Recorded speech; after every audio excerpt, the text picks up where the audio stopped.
परिवार एक घर में आपका स्वागत है। आज हम एक अहम मुद्दे पर चर्चा लाए हैं। खुद का घर क्यों खरीदें? क्या किराए के घर में रहना ज़्यादा फायदेमंद नहीं है? Pradeep Agarwal, CMD Signature Global, और Ghulam Zia, executive director Knight Frank, इस खास मुद्दे पर अपनी राय देंगे। आप दोनों का स्वागत है। और प्रदीप जी, मानती हूँ मैं कि आप अपने घर बनाते हैं और काफ़ी बढ़िया घर बनाते हैं मिड इनकम हाउसिंग के लिए, लेकिन बहुत से युवा जो हैं आज की पीढ़ी के, वो मानते हैं कि किराए पर घर लेना ज़्यादा किफ़ायती है। क्यों हम घर खरीदें? उस पे आपका क्या प्रतिवाद है? देखिए, बिल्कुल आपने ठीक कहा। आजकल के जो युवा हैं वो कहीं ना कहीं शायद इस चीज़ को प्रेफर करते हैं कि किराए का घर लें, ताकि उसको आराम से जब चाहें उसको चेंज कर सकते हैं, और जो अपनी इन्वेस्टमेंट्स हैं वो किसी और एसेट क्लास के अंदर इन्वेस्ट करें। क्योंकि पिछले लास्ट डिकेड की अगर हम बात करें तो जो रियल एस्टेट है उसका जो रिटर्न ऑफ इक्विटी रहा है वो कहीं ना कहीं लोअर रहा है, या ऑलमोस्ट नेगेटिव ही रहा है।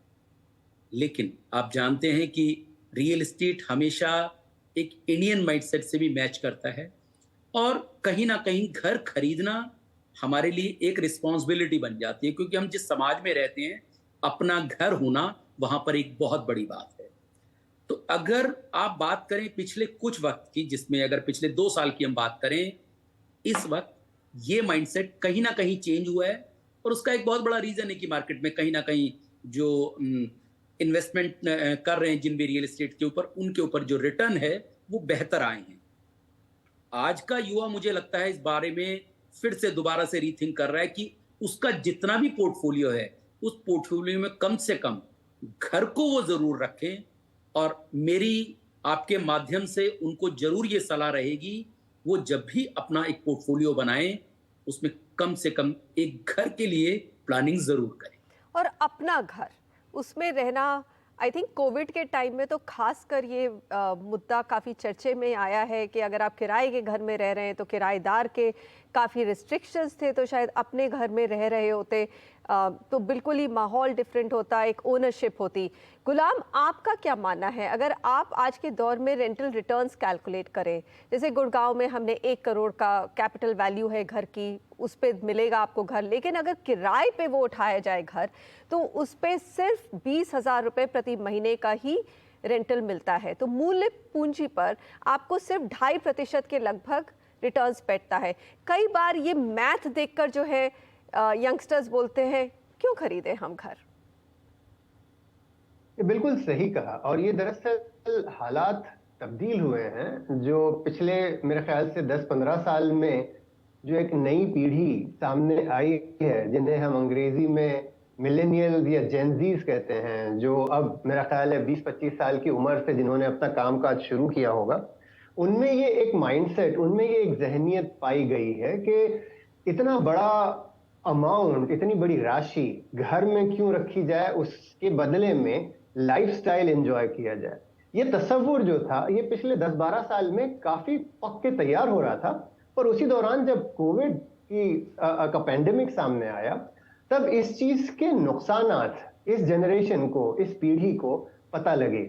और जैसे अभी प्रदीप जी बता रहे थे कि उसी समय पता लगा कि लैंडलॉर्ड भी कोई एक ऐसी चीज है जो उल्टे सीधे ऐसे रिस्ट्रिक्शंस, पाबंदियां आप पर लगा सकता है, जिसके कारण आपका एक किराए के मकान में रहना दोभर हो सकता है। और ये सारी चीजें पिछले 1.5 से 2 साल में इस जनरेशन को भी पता लगी है, और जिसके कारण पिछले 1-2 महीने में हम देख रहे हैं कि ट्रांजैक्शन वॉल्यूम जो बहुत शूट अप हुए हैं, उसमें यंगस्टर्स की भी तादाद बढ़ी है।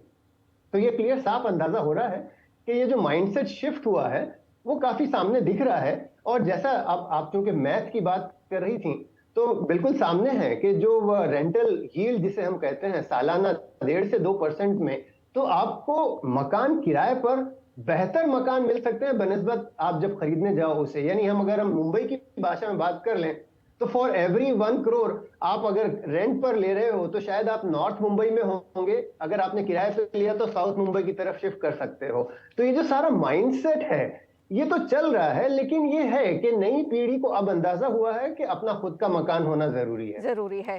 तो यानी कि सिर्फ मैथ पे एक ये डिसीजन नहीं लिया जा सकता है, इसके बहुत घर और अपनी छत होना एक बहुत ही इमोशनल डिसीजन भी है, सिक्योरिटी का डिसीजन भी है।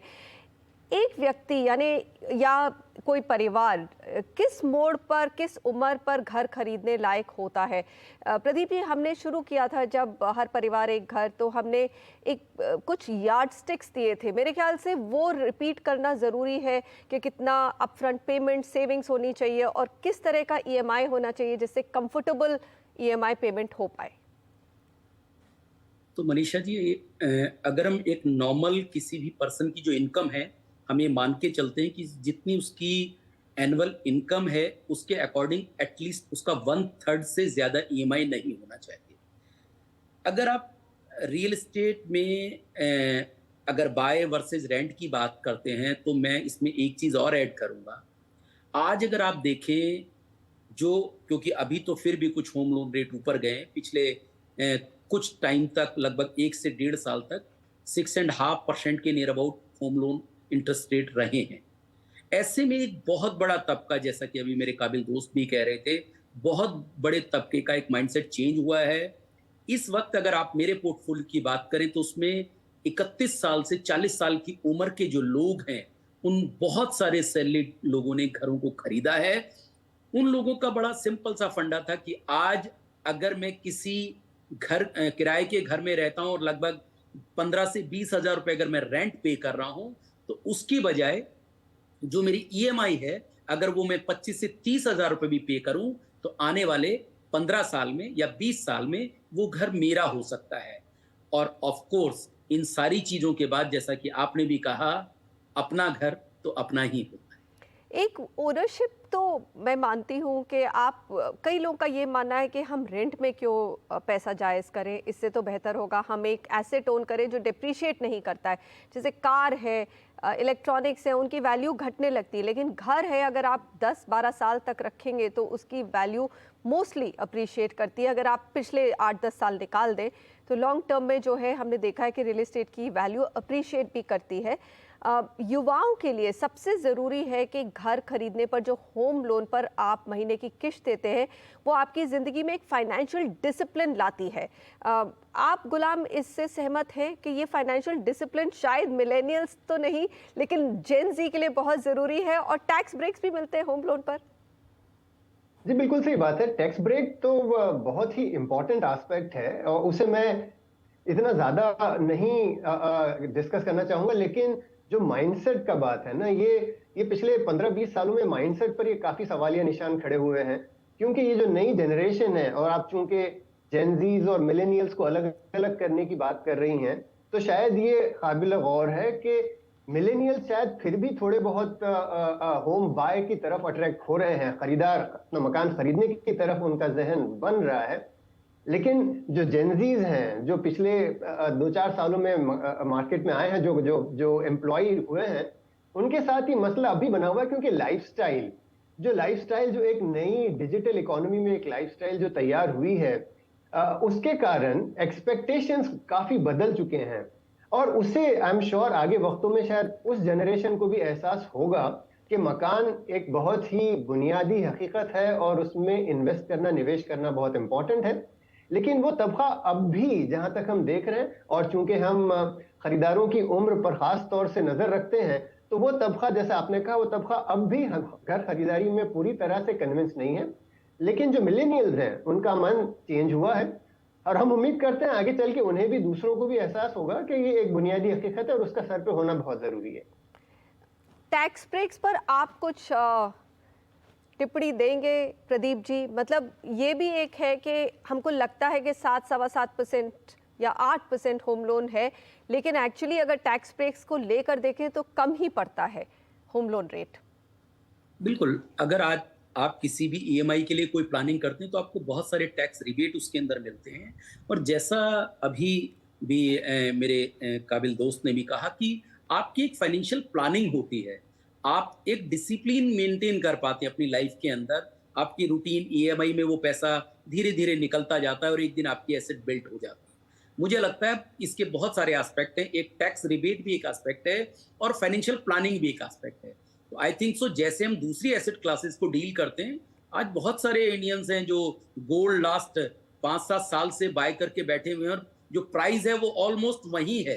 तो मुझे लगता है कि जो घर है वो तो उससे भी ज्यादा बेहतरीन चीज है। और शायद आज मेरे पोर्टफोलियो में चाहे मैं कोई भी सैलरी क्लास का हूं, जरूर मुझे इतनी कोशिश करनी चाहिए कि मैं कम से कम अपना पहला घर जरूर खरीदूं। प्रदीप जी गुलाम, थैंक यू वेरी मच हमसे जुड़ने के लिए। और मैं दर्शकों को यही कहना चाहूँगी कि अगर आप एक ही शहर में बस गए हैं, 7 साल से ज़्यादा वहीं रहेंगे, आपके बच्चों को अच्छा स्कूल मिल चुका है, तो यही वाजिब है कि आप अपना घर खरीदें। किसी मकान मालिक पर निर्भर ना रहें, मज़े से अपने घर को रेनोवेट करें, सजाएं बिना किसी बंदिश के, और होम लोन के लिए भी डाउन पेमेंट्स की सेविंग जल्दी ही शुरू कर दें। हर परिवार एक घर में, आज इतना ही। शुक्रिया।